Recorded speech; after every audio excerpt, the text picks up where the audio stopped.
32 centimetre ತ್ರಿಜ್ಯವಿರುವ ವೃತ್ತಾಕಾರದ ಮೇಜಿನ ವೇದಿಕೆಯಲ್ಲಿ ಒಂದು ಸಮಬಾಹು ತ್ರಿಭುಜ ಹೊದಿಕೆಯಲ್ಲಿ ಒಂದು ಸಮಬಾಹು ತ್ರಿಭುಜವನ್ನು ಮಧ್ಯದಲ್ಲಿ ಬಿಟ್ಟು ಉಳಿದ ಭಾಗದಲ್ಲಿ ಒಂದು ವಿನ್ಯಾಸವನ್ನು ಮಾಡಿದೆ. ವಿನ್ಯಾಸದ ವಿಸ್ತೀರ್ಣವನ್ನು ಕಂಡುಹಿಡಿಯಿರಿ. ಇದೊಂದು ವೃತ್ತಾಕಾರದ ಮೇಜಿನ ಟೇಬಲ್. ಅದರಲ್ಲಿ ಒಂದು ವೃತ್ತದ ಹೊದಿಕೆಯಲ್ಲಿ ಒಂದು ಸಮಬಾಹು ತ್ರಿಭುಜ. ಸಮಬಾಹು ಅಂದರೆ ಆಲ್ ಸೈಡ್ಸ್ ಆರ್ ಈಕ್ವಲ್ ಅಂದ ಎಲ್ಲ ಸೈಡ್ಸ್ ಈಕ್ವಲ್ ಅಂತ ಹೇಳೋದಕ್ಕೆ ಸಮಬಾಹು ಅಂತ ಹೇಳ್ತಾರೆ. ಅಂದರೆ ಇಲ್ಲಿ ಕೋನ 60 ಡಿಗ್ರಿ, ಇದು 60 ಡಿಗ್ರಿ, ಇದು 60 ಡಿಗ್ರಿ, ಆಗ ಸಮಬಾಹು ಆಗ್ತದೆ. ಅದೇ ವಿನ್ಯಾಸದ ವಿಸ್ತೀರ್ಣವನ್ನು ಕಂಡುಹಿಡಿಯಿರಿ. ಆಗ ಅದರ ವಿನ್ಯಾಸ ಇಷ್ಟ ಅಂತ.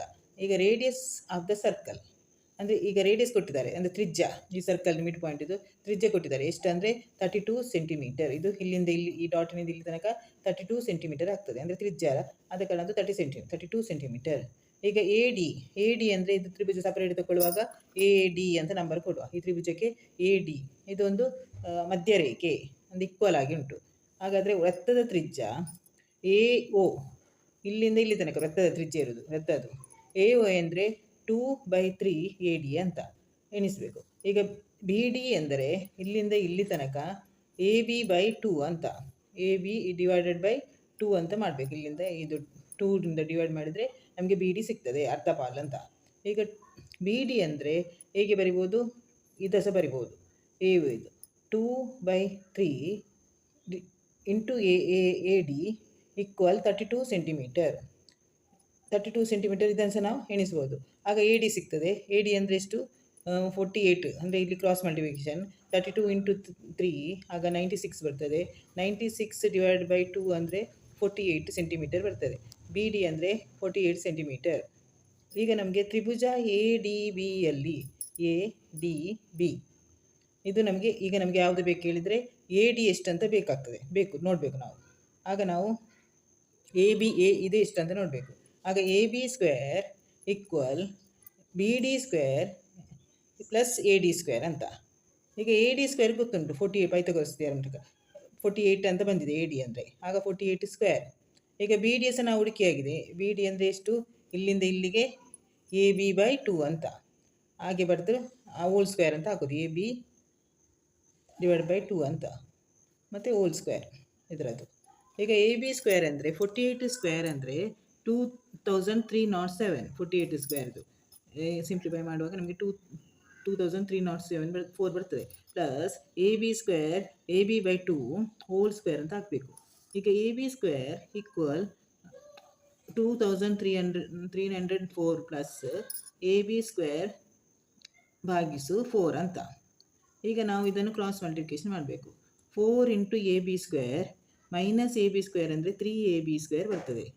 4AB ಸ್ಕ್ವೇರ್, AB ಸ್ಕ್ವೇರ್ ಒಂದು ಸೈಡಲ್ಲಿ ಬರೀಬೇಕು, ಪ್ಲಸ್ ಮೈನಸ್ ಆಗ್ತದೆ ಈ ಸೈಡ್ ಬರುವಾಗ.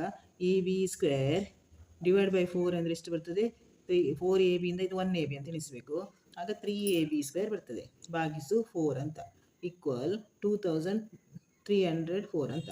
ಈಗ AB ಸ್ಕ್ವೇರ್ ಈಕ್ವಲ್ ಆನ್ಸರ್ ನಮಗೆ ಇದನ್ನು AB ಸ್ಕ್ವೇರ್ ಬರೋದಾದರೆ ಇದನ್ನು ನಾವು ಡಿವಿಷನ್ ಮಾಡಬೇಕು ಮತ್ತು ನಾವು ಮಲ್ಟಿಪ್ಲಿಕೇಶನ್ ಮಾಡುವಾಗ 3072 ಬರ್ತದೆ.